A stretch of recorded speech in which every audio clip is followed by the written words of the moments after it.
everyone. In this video, I have made the summary of the novel Taste of the D'Urbervilles, which is written by Thomas Hardy. This novel published in 1891. This is social novel. So let's begin. Taste is the young, beautiful 16 years old girl, and she is the heroine of this novel. She has a youngest sister named Elijah, but fondly called her Liza Lou.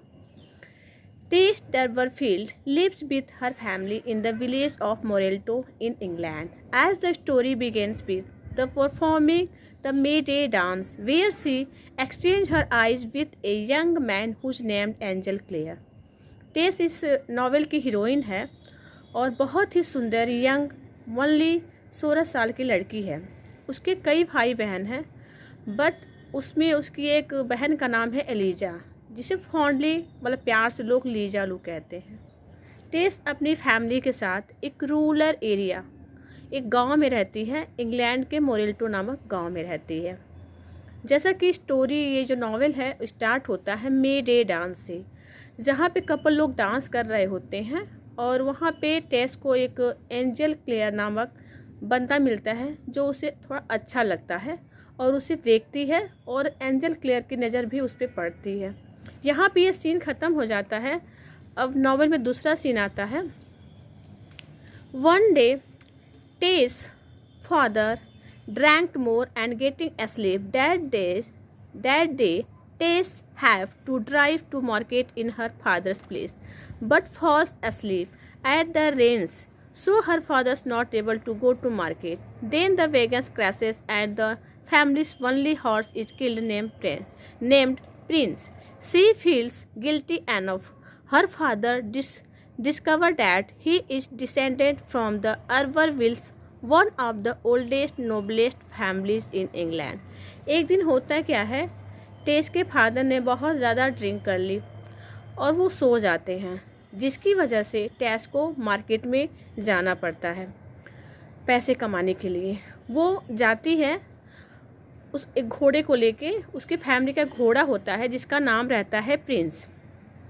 घोड़ा थोड़ा बीमार भी रहता है। उस दिन टेस लेके जाती है और टेस की गलती से घोड़ा मर जाता है।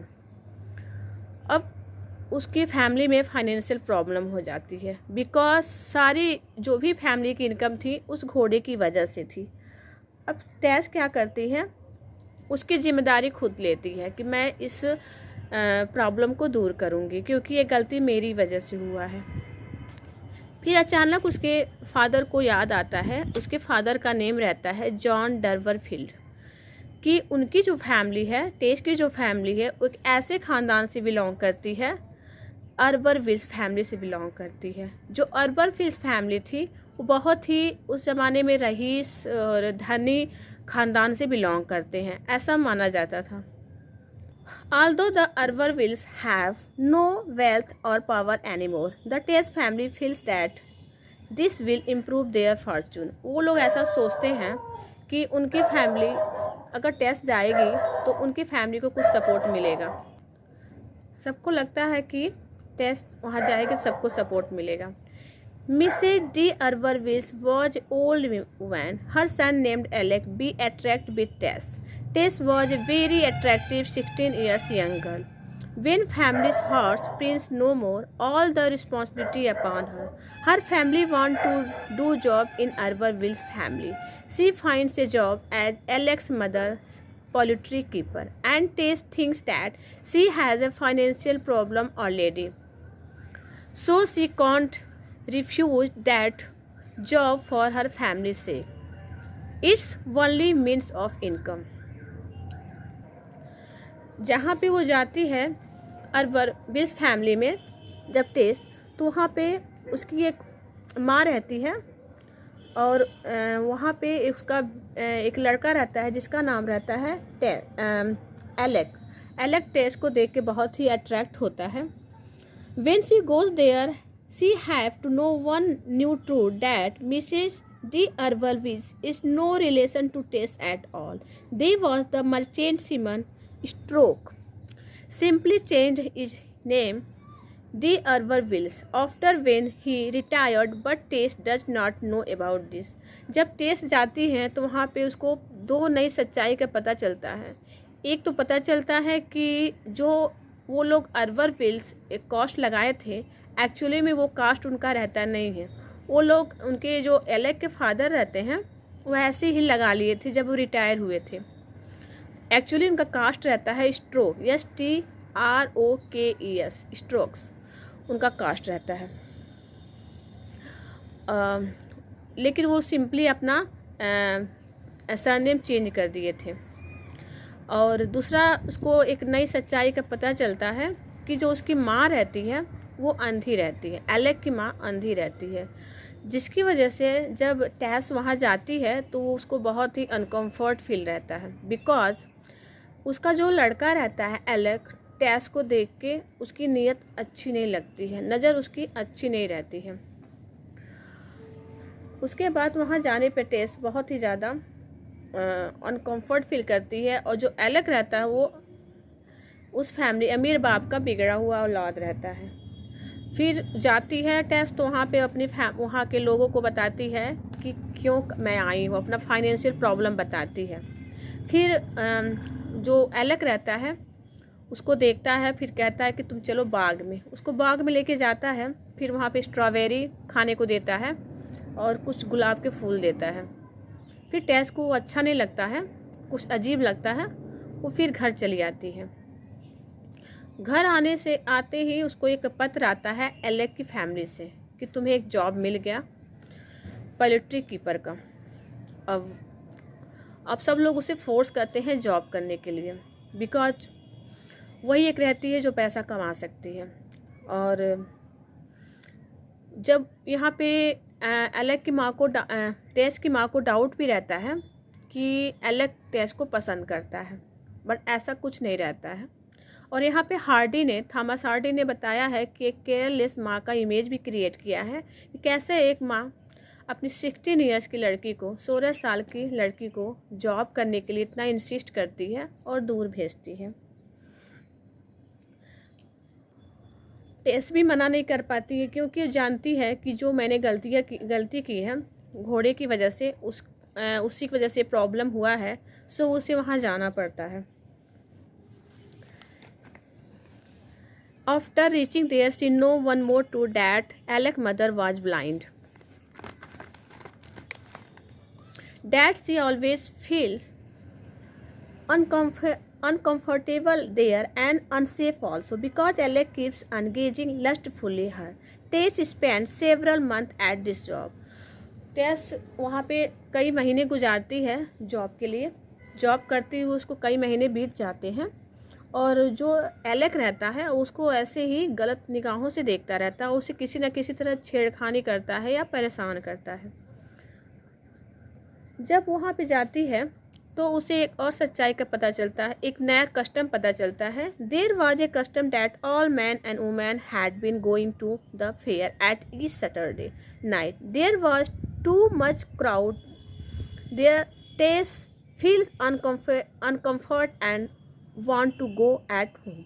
After few miles, Alec stays and tries to impress Tess that he has sent a new horse to your father, twice to your siblings. She says thanks simply and take a nap.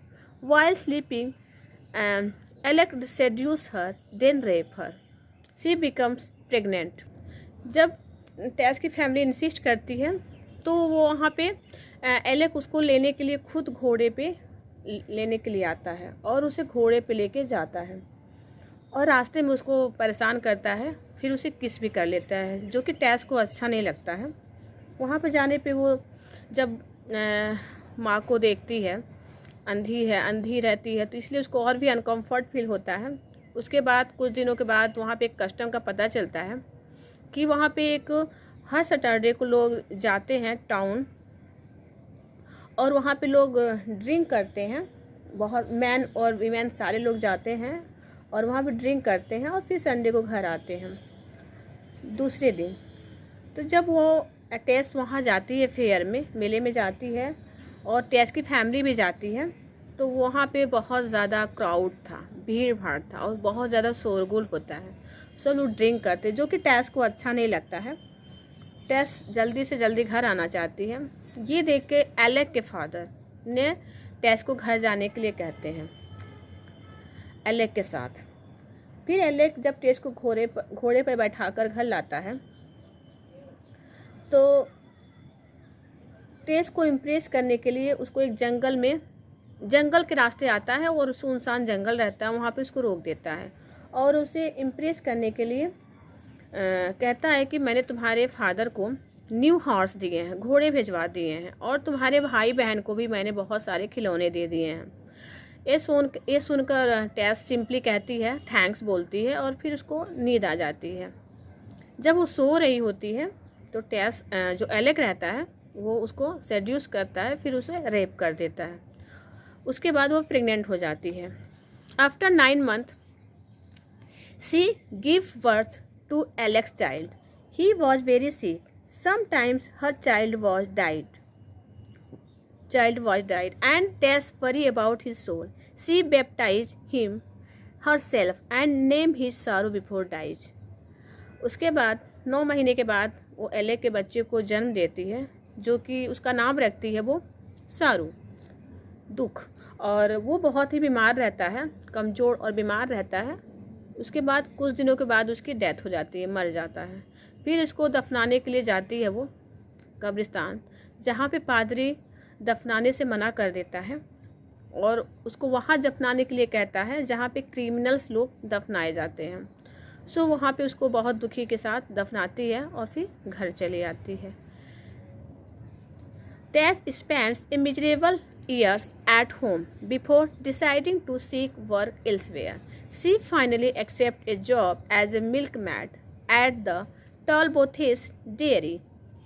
Tess ऐसी life उसके बाद जब वो happening होता है तो टेस को जीना बहुत दुश्वार हो जाता है, क्योंकि आसपास के लोग उसे बहुत ही अजीबोगरीब बातें करते हैं। आप लोग जानते हैं कि एक लड़की के साथ जब भी कुछ होता है तो लोग बहुत सारी बातें करते हैं। अब टेस भी अपने पास्ट को भुला के कुछ she want to do something new, वो भी कुछ नया करना चाहती थी और जॉब करके पास्ट को फॉरगेट करना चाहती थी, अपनी ज़िंदगी की नई शुरुआत करना चाहती थी। तो फिर उसको बहुत जगह जॉब देखती है, तो एक जगह उसको डेयरी में जॉब मिल जाता है। At Talbothays Tess enjoy a period of contentment and happiness. She feels very happy there. She do friendship with there 3 girls. The name of her fellow milkmaids is Retty and Marrion.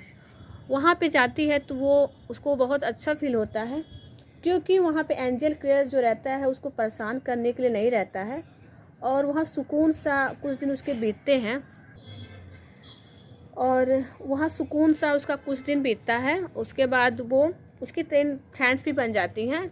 Then she meets young handsome man named Angel Clare. The man same who turns out to be the man from the May Day dance at beginning of the novel. Tess begins to like Angel Clare. Angel also likes her. In this way, Tess and Angel slowly fall in love. One day, Angel Clare proposed her, but she rejects this proposal because she thinks that she does not deserve for it. वहाँ पे जब वो काम कर रही होती है तो वहाँ पे उसको एक एंजल क्लेयर नाम का लड़का रहता है जो उसको पसंद करने लगता है। और लेकिन अंदर वो वही लड़का रहता है जो मे डे डांस में टेस उसको देखी रहती है और उसको वो लड़का अच्छा लगता है। लेकिन यहाँ पे फिर उसको दोबारा वो लड़का मिलता है और अंदर ही अंदर वो पसंद करती है, बट वो पीछे रहती है क्योंकि वो अपने पास्ट की वजह से वो अपना कदम आगे नहीं बढ़ाती है। लेकिन जो एंजल रहता है वो उसको फॉलो करता है, पीछा करता है और उससे कहता है, प्रपोज करता है, लेकिन वो रिजेक्ट कर देती है। कहती है कि मैं नहीं प्यार कर सकती, बट उसे वो फॉलो करता रहता है। किसी तरह वो उसे एट लास्ट मना ही लेता है। प्रपोज कर लेता है और शादी के लिए मना लेता है। She reject his proposal because she thinks that she does not deserve for it. वो सोचती है कि मैं इस प्यार के लायक नहीं हूँ। वो उसको पास्ट के बारे में मेरे पता नहीं है और मैं ऐसे नहीं प्यार कर सकती।